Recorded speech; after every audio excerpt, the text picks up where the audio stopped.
Hello and welcome to Newsnight. I'm Neota Egbe and thank you for being with us. The conversation around the revenue situation in the country can be changed via export, which ensures forex inflow. My guest on the program today stands by this. He takes the time to highlight the role of non-oil exports to the growth of the nation's economy.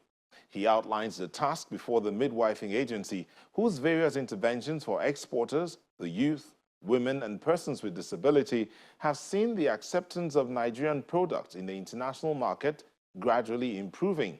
But this is not without the challenge of export rejects. My guest believes the $4.5 billion realized from non-oil exports in 2022 can continue to increase. This figure, according to him, is the highest since the council was established in 1976. Newsnight talks to the Executive Director and Chief Executive Officer of the Nigeria Export Promotion Council, Dr. Ezra Yakusak.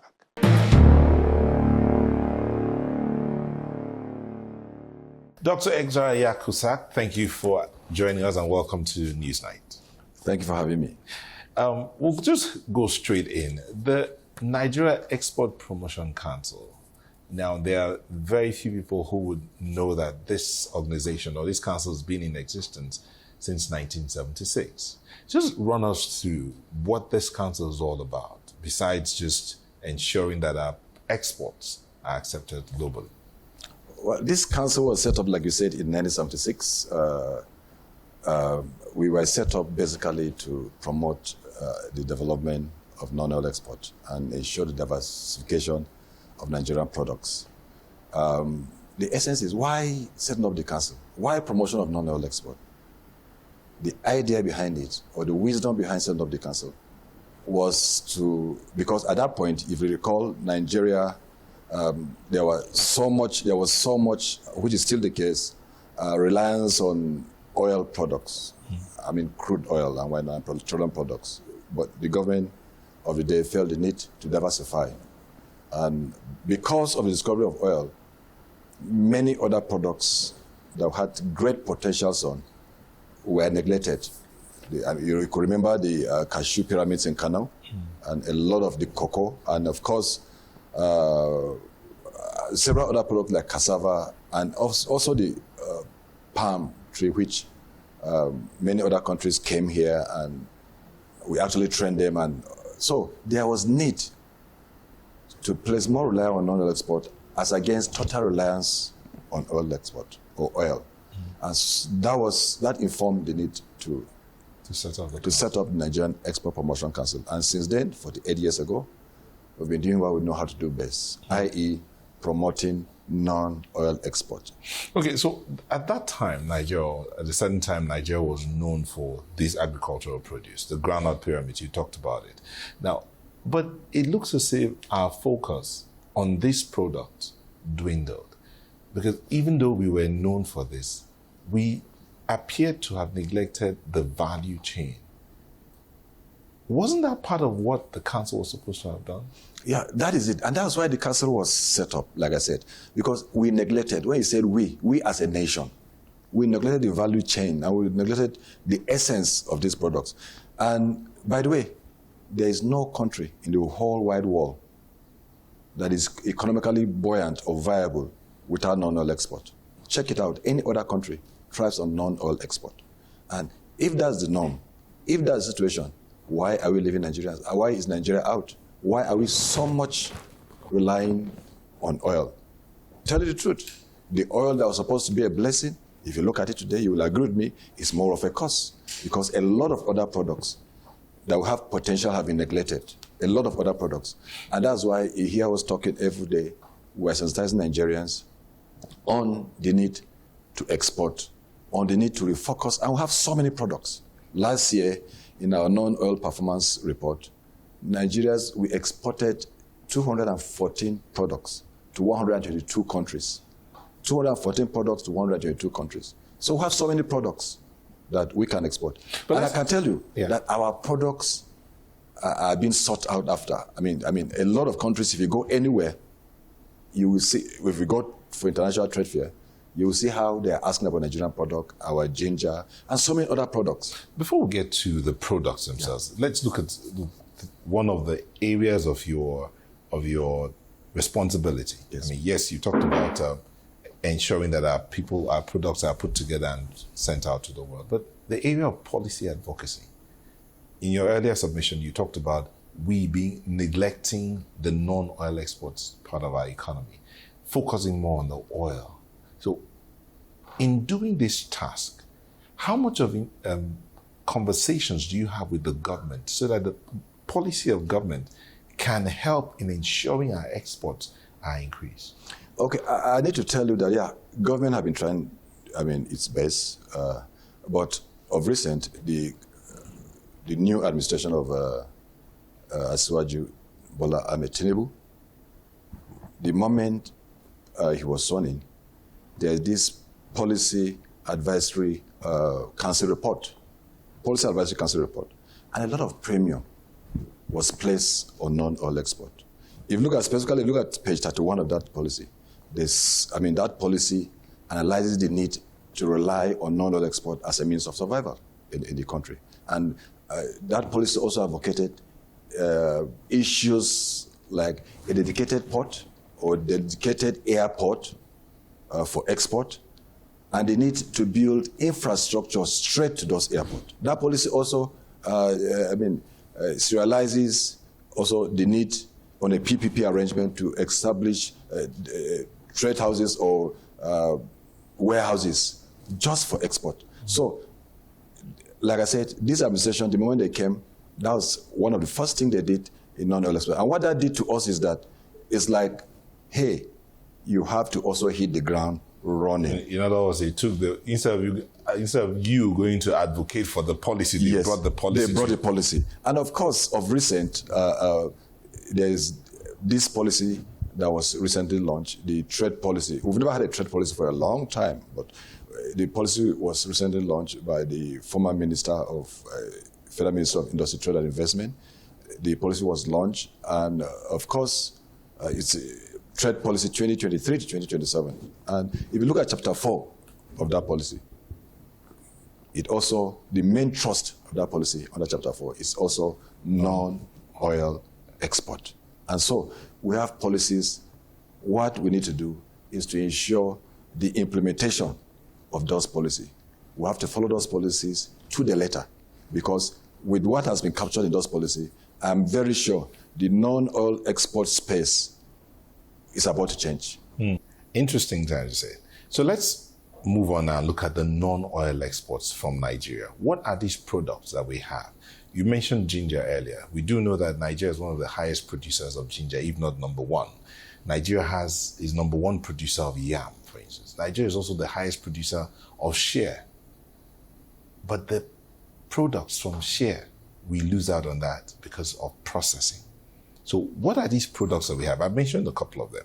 The products that Nigeria has, agri-products that we have, before we get into talk about the processing and why that is a challenge. Okay, now, most of the products we have, like you mentioned, we have sesame. Our sesame seed is, there's a high demand of our sesame seed in Japan. The one they call sesame. Yes, sesame. Sesame. High demand of our sesame in Japan and China. Ginger too, I've mentioned that before. You mentioned cocoa. It's a key product that Nigeria has been exporting for quite a while. And of course, the shea, so many other products.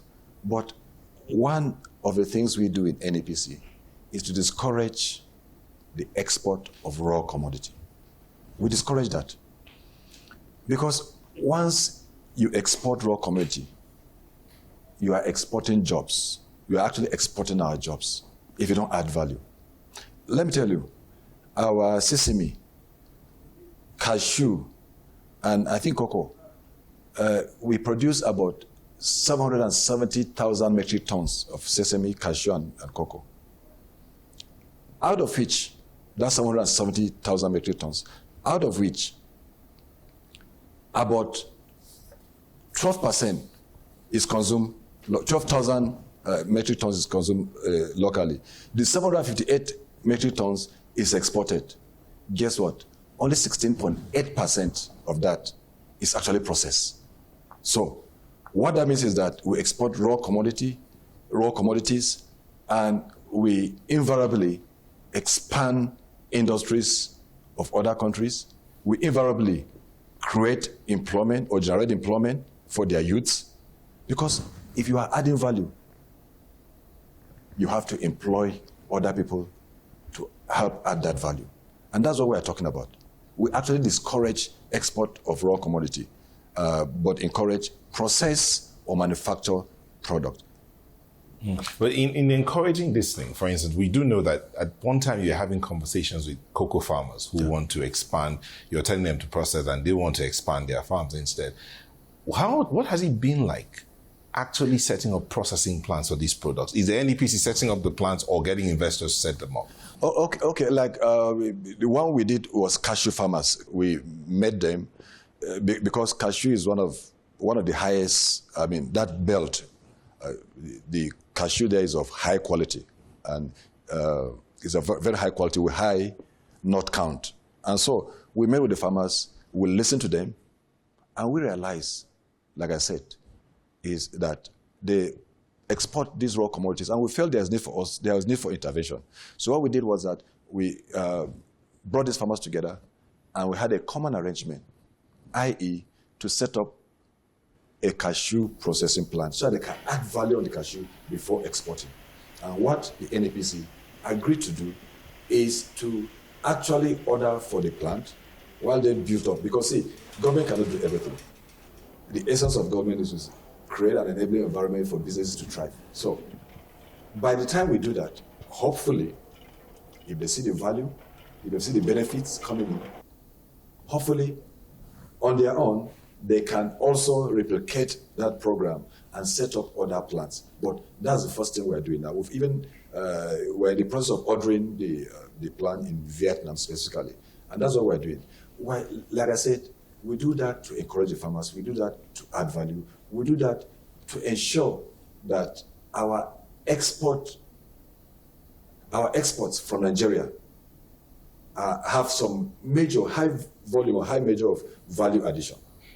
So what has been the challenge with these processes, the processing plants? Because you've just talked about cashew. Yeah. We have other products. Yes.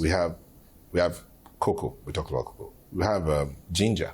And you talked about the high demand of Nigeria's ginger in the Asian countries. There is share. And also there's a high demand of that. We talked about other products, for instance, melon, millet, palm kernels, palm oil, plantains, rice, rubber, sorghum, soybeans. These are some of the agri-products that we have, non-oil that can be put together and exported. So what's the challenge with setting up processing plants for all of this? Okay. If you want, you were trying to mention some of our products. You can't even mention. Okay, I'm not even finished. Like I said, last year alone, we exported 214 products, 214. But see, the challenges, I'm sure that... But were they exported raw material? No. They were, some were raw, some were processed, some were manufactured. Some were raw, processed, semi-processed, and some were fully manufactured, depending on the product. So, and of course, that gave us an export, the non-oil performance of $4.8 billion. That was the first time we had that impressive performance since NEPC was set up last year in 2022. And this year, like I said, we hope to hit the 5 billion mark on non-oil export performance. So back to your question. Some of the challenges the farmers or our producers face in processing this is, one key challenge is power. Power. You cannot, in this time, process or manufacture any product without power. Power is very key. So if there's any challenge, I know from the reports we're having or we're receiving from them, any challenge they are struggling with or they are grappling with is power. We have other infrastructural deficiencies that they experience, like, of course, the bad roads and why not. But then, one key thing is power. If you can fix power, you can fix almost everything. Power is the key. If you look at the economy, once you fix power, every other thing will fall in place. It's the crux of the issue.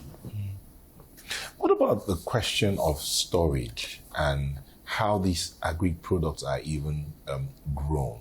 For instance, we do know that some time back, Nigeria's yams were rejected I think it was in Europe. Yes, in Europe. Yeah. They were rejected. And Nigeria being the highest producer of yam, you go to the US, African shops, and you see yam from Ghana.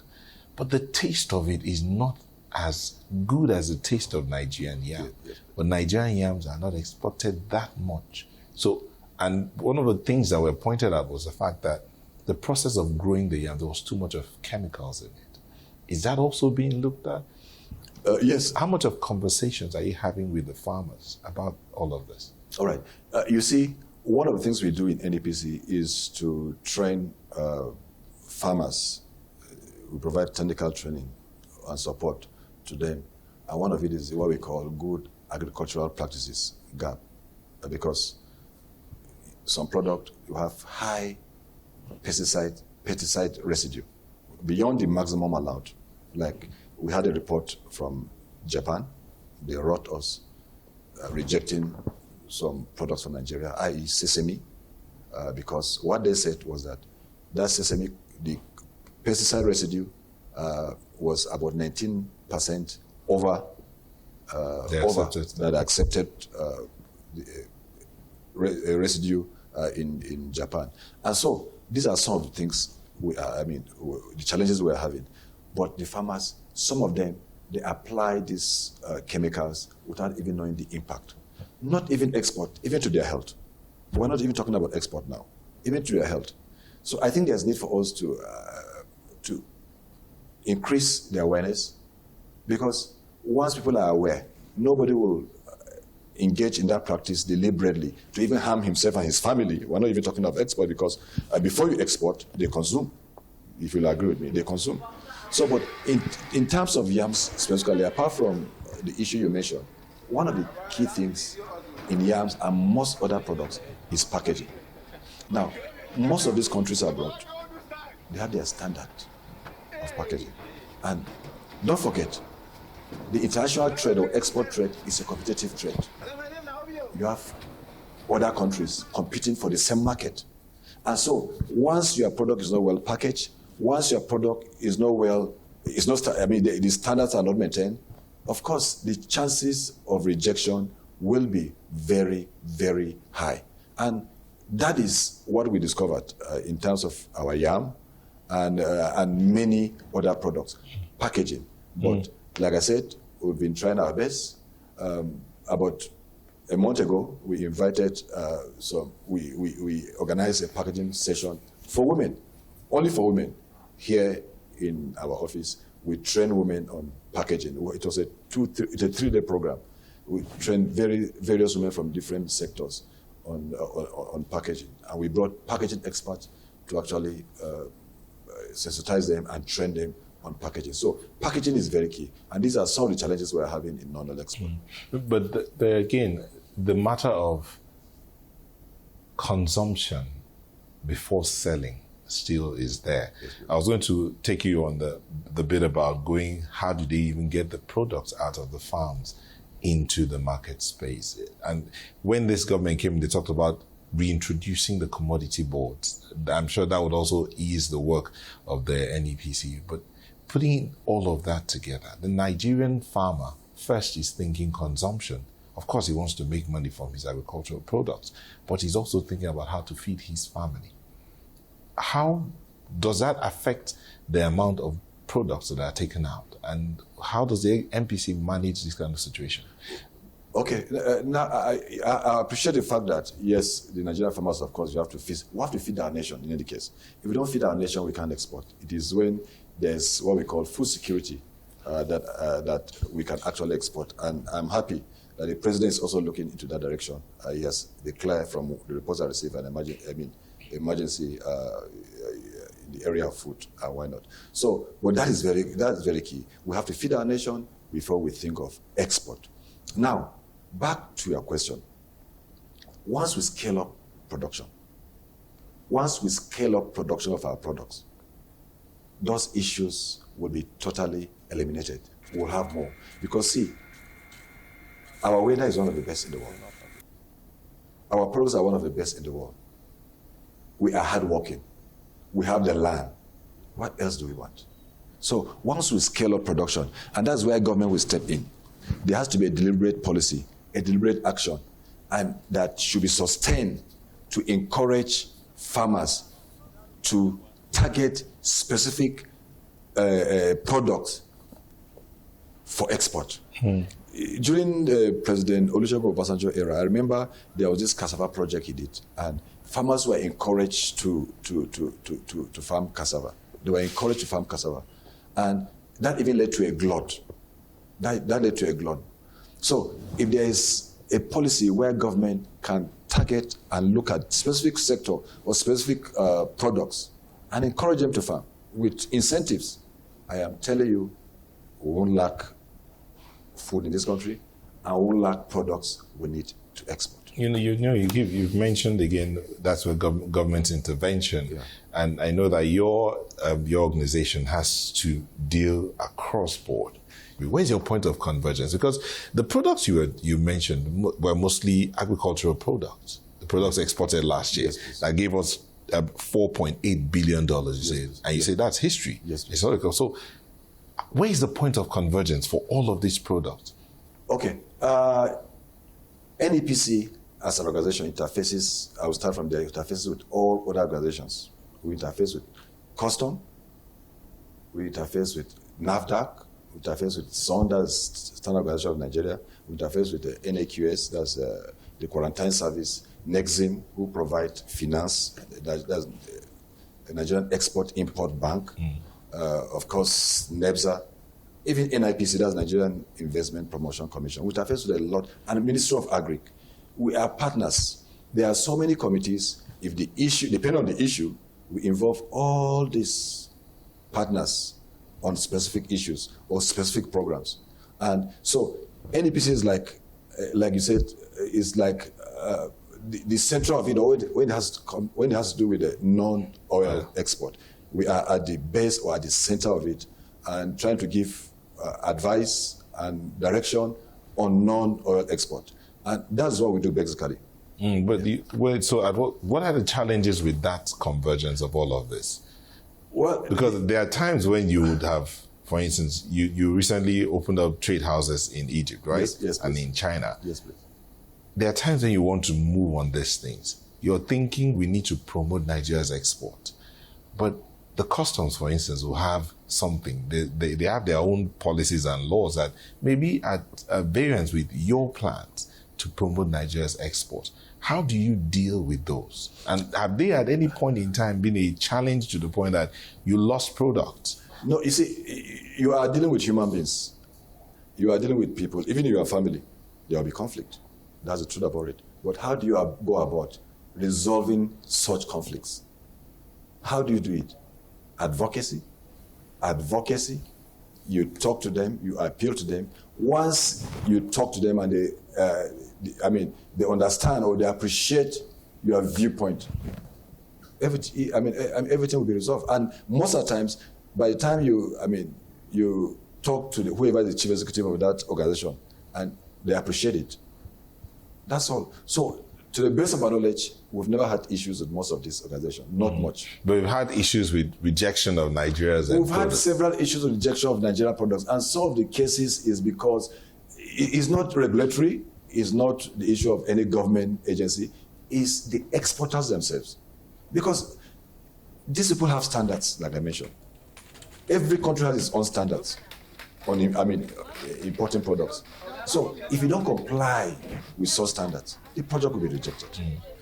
We had a seminar 2 days ago, NECA summit 2 days ago, and a lady stood up and was telling us that some Nigerians exported products, and by the time these products were inspected abroad, they discovered that the product had some measure of sand. Now, the issue is, seriously, even within our local palace, our local market, can you sell a product with sand? So why are we doing this to ourselves? And the implication is that once we do this, the trade alert go to other countries. That once a product is rejected, it doesn't come to Nigeria alone. The trade alert go to many other countries. And it's like Nigeria is flak. They flak you. And that is actually a bad image for us. And that's why each time we talk to exporters, we let them understand that as your product go there, your product is an ambassador. It's like an ambassador going out.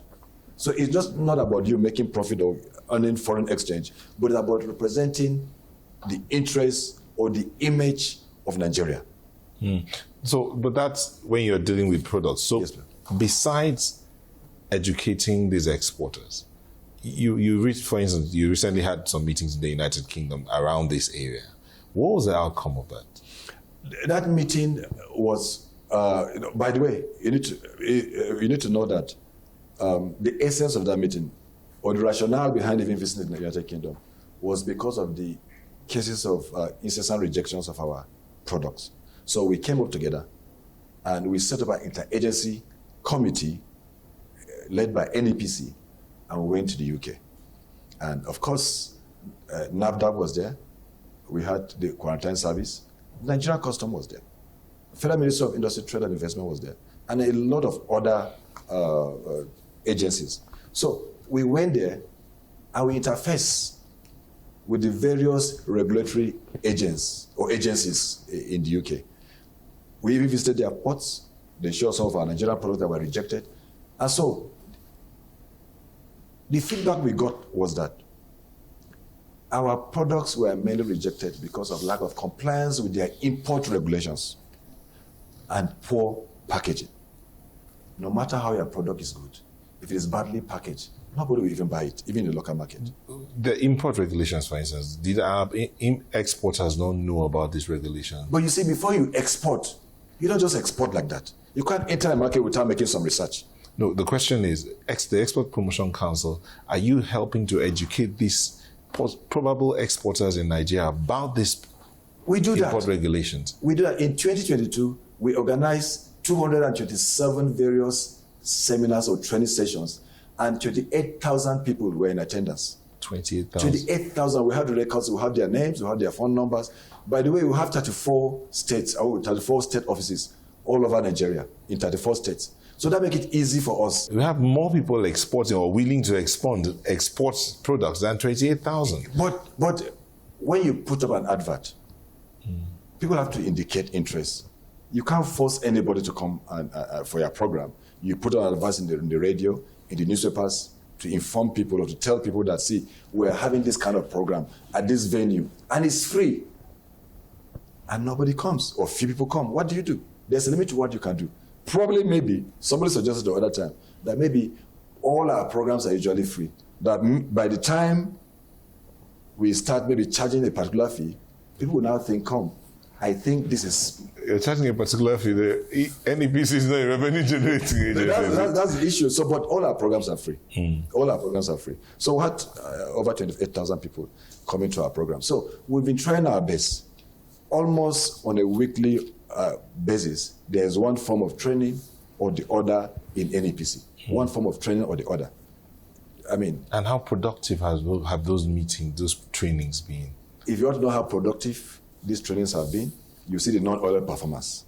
Yeah, we've seen that. You said you made history. So no matter what we do, do we have a reduction in the rejection of Nigerian products? Of course, we have a rejection in the rejection. And no matter what you do in NEPC, no matter how good you are, no matter what trainings you bring up, if it does not translate to increase in non-oil performance, you're not doing anything. And so we're seeing the increase on a yearly basis. And we're happy about that. Let's talk a bit about export financing. For one who has been, you grew through these ranks. You have been in this system. Let's look at export financing. Yeah. How has that been? Would you say it has improved? And how much of interest do we have for export financing? Yeah, export financing, NEPC sensitizes people on export financing, but we don't engage directly on export finances. In export finances, Nexim Bank handles that. Nexim Bank handles that, and of course, it's a sister agency. We collaborate with them. If an exporter comes here, if they have issues with Nexim, we interface with Nexim, and all the issues are usually resolved. So, and from the report I'm receiving, and from my interface with Nexim, we don't have issues with Nexim, and the exporters don't have issues with Nexim, at least not that I know of. Because usually, if there's an issue or a challenge in any particular sector, I mean, they report to us. So that's it. But then, so far, so good. I think Nexim have been doing very good in terms of export financing. I asked a question about export financing because I know that for you, we've been talking about the products, we've talked about the packaging and how they go out. Yeah. When the product is packaged, it has to be stored. In fact, from the time for agricultural products, for instance, by the time it leaves the ground, it has to be stored, packaged, processed, packaged, and stored again. Now, some have said that one of the biggest challenges of Nigeria's exports, besides packaging, is where it is stored. How is that working out? Do we have storage facilities for products? Even at the ports, before the goods are able to leave here, are they properly stored? Okay, the truth is that we need more storage facilities in Nigeria. We need actually more storage facilities, especially the cold chain, storage facility for perishable products. In Kenya, one of their main products is flour, live flour, like roast flour, other flour. But if you have the cold chain storage facility, you can't export flour. You cannot export flour. And there are so many perishable items like that we need the facility at the airport to do that. I want to tell you that in 2021, NEPC, special grant was given to NEPC.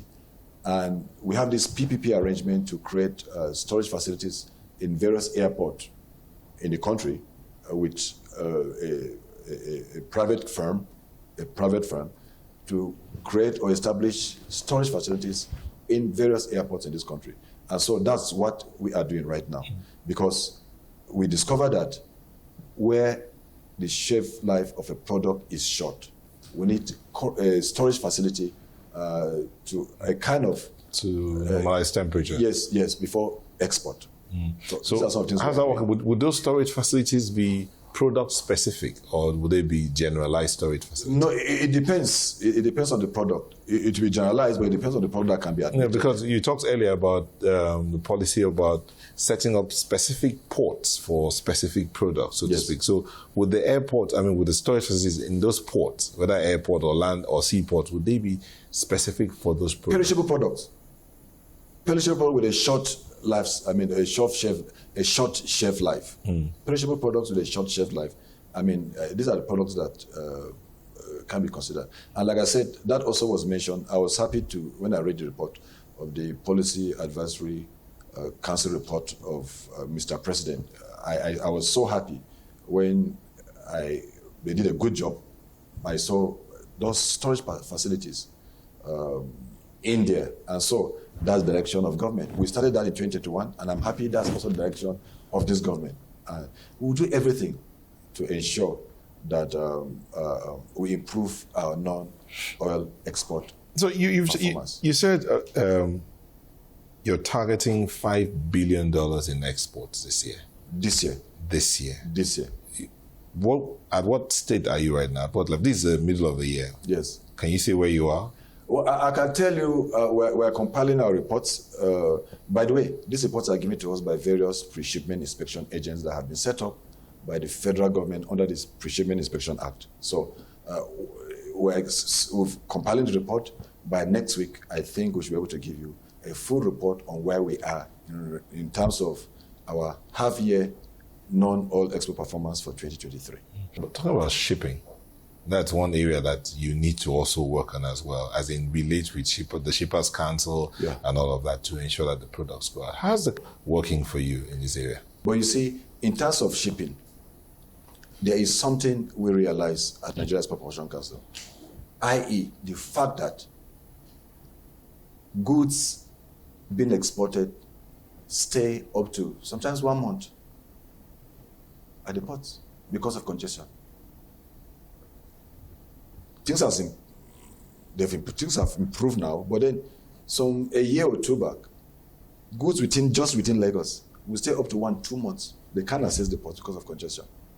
And so what we did in NEPC is to set up a facility called the Domestic Export Warehouse Facility. And we did that with other agencies like Custom, Nigerian Ports Authority, of course, and also the Shippers Council, and other regulatory agencies. So the Domestic Export Warehouse concept is in such a way that warehouses are established in various regions of this country, and people intending to export will go there to warehouse or to keep their goods. But the SA is a one-stop measure where it's like a port within a port. The customs will be there, the quarantine service will be there, NAFDAC and other regulatory agencies will be there. They will actually, they're supposed to actually inspect those goods. And after inspection, the goods will be sealed and marked due.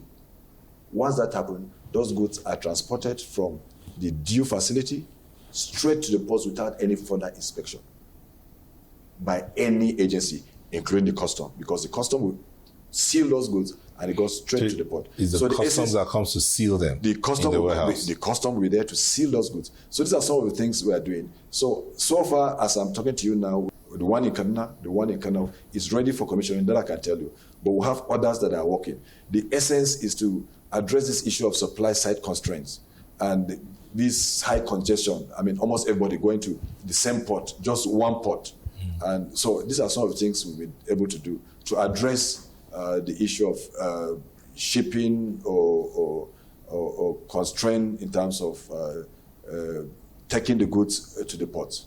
As we wind down, all that your submission so far paints a picture of a man who, we have done well. I've asked you about the challenges, and you didn't really dwell on the challenges. Instead, you dwelt on the successes, the things you've been able to do, how you've been able to overcome some of these things. Tell us, is it really that smooth sailing? Nothing can be smooth sailing. Even your family, to run your family is not smooth sailing. Everything is life. There's nothing that is smooth sailing. There must be challenges, and that's why we're human beings. We are created to solve problems, and that's why it's a problem. It's meant to be solved. Challenges are meant, to be solved. So there are challenges. You can't do this job. It's about promotion without finance. That's one issue. You can't do this job without finance. Everything about promotion, as you are aware, is about promotion. To promote, it's about money. Yeah. To promote everything you are promoting, it's about money. So that will require finance. For example, let me give you an example. If we are promoting oil export, we need to take our goods to various international trade fairs. And you created hubs in this. Yes, we have hubs. We have trade houses right now in China. We have a trade house that we set up in China. And of course, I need to mention that the trade house is not being run by the Nigerian Export Promotion Council. It's a public-private partnership arrangement that we made with Nigerians that have base they are based in such countries. So we have one in China, we have one in Lomé, we have one in Egypt, Cairo, and we have one in Nairobi, Kenya. We have those trade houses. And we hope to create more if we have more money. And we also hope to... Sorry, just to interrupt, what are the trade houses? They're like a one-stop shop. No, the trade houses, it's an avenue where Nigerian goods are going to be displayed. Yeah, we have like a kind of an exhibition hall. I also have a warehouse for storage of those Nigerian goods when they come in, when the goods are imported. So that's the essence of the trade house. It gives visibility. And in Togo, over 196 goods have been displayed. People go there, they see a particular good, a particular product, and they make an order of that product. There's a link directly to the manufacturer of that product, and you order that product. So the essence is like a showroom for Nigerian products. You will agree with me that if you go to a showroom, you may not have the intention of buying anything. But by the time you go there, you see the thing, you pick it up. So we also, we ensure that there's publicity in those various countries to indicate that we have a showroom here, we have a warehouse here, we have a trade house here where you can come and check out Nigerian products. Dr. Yakuza, the President Tinubu's talked about his interest in both the youth and and the women. And we know that when it comes to the non-oil sector, it's more, you find out that Nigerian youth are very innovative. They are coming up with all manner of things, and their products are both technical and ICT related, but they also have some hardcore products that they're putting out there, and the women as well. So when the NEPC is thinking export, what's the mindset as regards these two group of people, the women and the youth? Okay, thank you very much. This year, we set up what we call the Inclusiveness Division, and that includes youth, women, and fiscally challenged persons. We have a whole division or a unit in the council that takes care of them. But specifically, in terms of youth, we launched a program this year called Youth for Export. And that program is targeted at the youth. Youth for Export. Youth for Export. You know, we have people jackbarring, for want of a better word. But this is not about the jackbarring. No, that's it. Because it's because of the jackpot syndrome that we feel, instead of you to jackpot, you can send your goods to jackpot and stay back in Nigeria. Because it's a brain drain. Though there's an advantage, I understand, but then the number of youths resigning from various jobs and going, and let me tell you one thing, it is not as green as a thing. The grass there is not as green as a thing. So we feel there's need to in line with the present administration, because like I said, President Tinubu has been talking about youth, women. And so we launched this program, Youth for Export. And the program is in two phases. The first phase is we train these youths, and we're doing this in collaboration with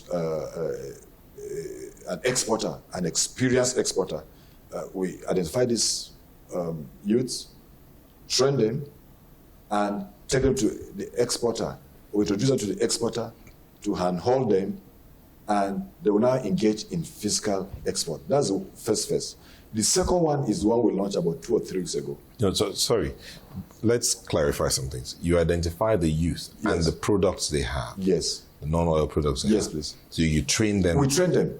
First. Yes. Then you take them to the exporter. Yes. To handhold them while they put their products to send out. Yes, please. Okay. Because see, we don't involve in physical export. And you need to know that. We don't involve in physical export. What we do is to create an enabling environment for people to export. We promote, we don't engage in physical export. So, but since we have key stakeholders that we've been working with for quite a while, and we know their pedigree, we know how good they are. So we have this MOU with them. We introduce them to those exporters who will further, of course, handhold them and now lead them the way to actual export. That's the first phase of that program. The second one is what we did about some few weeks ago. Of course, I'm sure you must have seen it in the various media outlets. We invited scouts and directors of various football clubs in Europe. And they came here to the council. And we organized a football talent hunt at the Agui Rossi Cantonment football field. And they were there, and various youths played. And eventually, we were so lucky, they picked 3 people. You say, you hold talent hunt, 3 people? Yes, 3 people. It's a lot. At the end of the day, they are going to Las Vegas, by the way. They are traveling out. And if these young men are eventually signed up to various clubs, you know what it will take in terms of one young man that gets a good club in any of the European clubs is like a community has been taken care of, if you will agree with me. A whole community has been taken care of, because you know what football is. So these are some of the things we are doing in respect of youth. And this program is going to continue, because when we saw the way the youth came out, we have talents, football talents. When we saw the way they came out, the interest generated, we felt there is need for us to continue this program. Who knows, by the end of the year, if you can send 10, 20 young men to various clubs, do you know how much in terms of Forex that will bring back to this country? Do you know how many young men from their communities will be pulled out from unemployment? Do you know how many industries those young boys may end up setting up in Nigeria. So it's a whole cycle in the whole value chain. So these are some of the things we are doing. In respect of women, we have a Women for Export unit, specifically targeted at women. And we've had several programs. We have the She Trade program. We're doing this in collaboration with ITC. And the She Trade program is initiated just to encourage women, empower women in the non-oil export sector. This year, 2023, we organize our own, during the International Women Day, we organized a program for them. And at the end of the day, over 200-300 women came, and all of them were trained on packaging. We invited packaging experts, and they trained those women on packaging. So these are some of the things we are doing. And of course, several women, we take them on international trade fairs, and so many other programs we are doing in respect of women. The one we just started now is people that are fiscally challenged.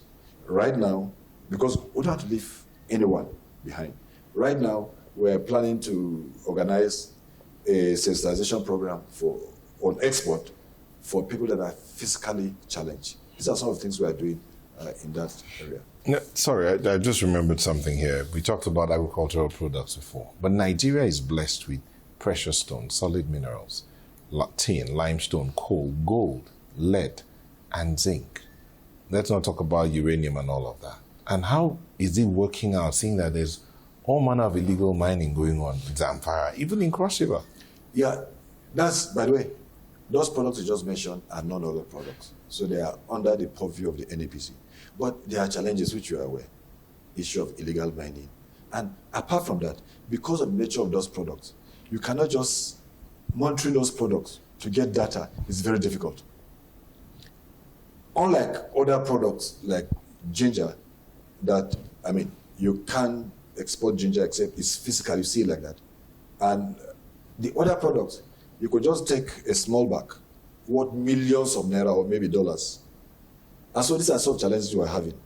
But though a lot of people are exporting those products, we are receiving information from the solid minerals, Ministry of Solid Minerals.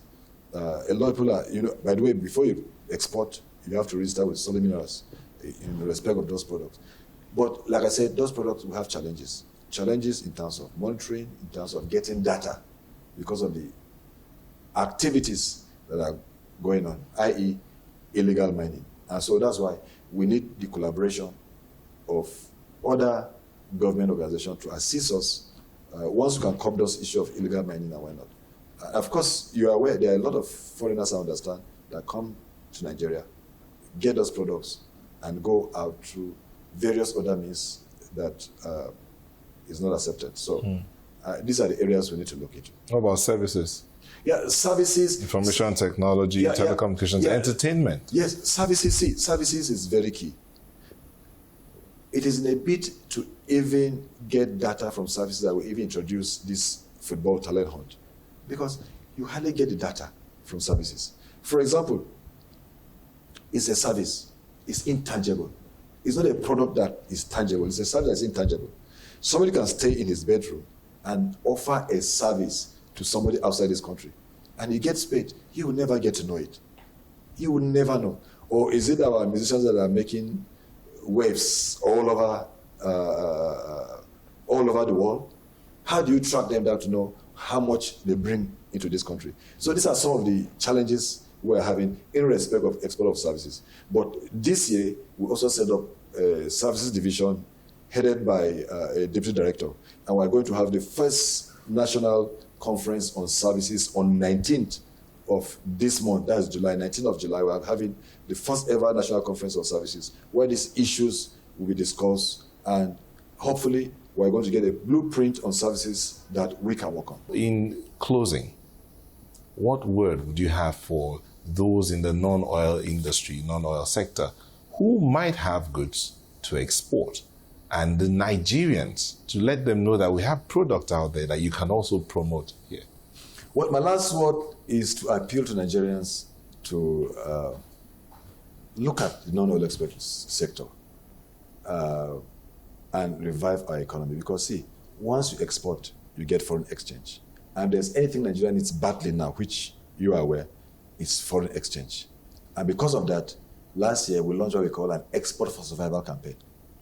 We are trying to tell Nigerians that we need export to survive. And we are trying to tell Nigerians that the only alternative to oil is non-oil export. If you want foreign exchange, if you want to create jobs, if you want this country to be better in a layman's language, if you want this country to be better economically, go for non-oil export. And that's why we launched our campaign. We call it Export for Survival, because it's like a cry-on call, it's like an emergency. If you want to survive as a nation, export. That's my message to Nigeria. Let's embrace non-oil exports as a means of survival. Thank you very much. Thank you. You're welcome. Thank you. Thank you. Thank you.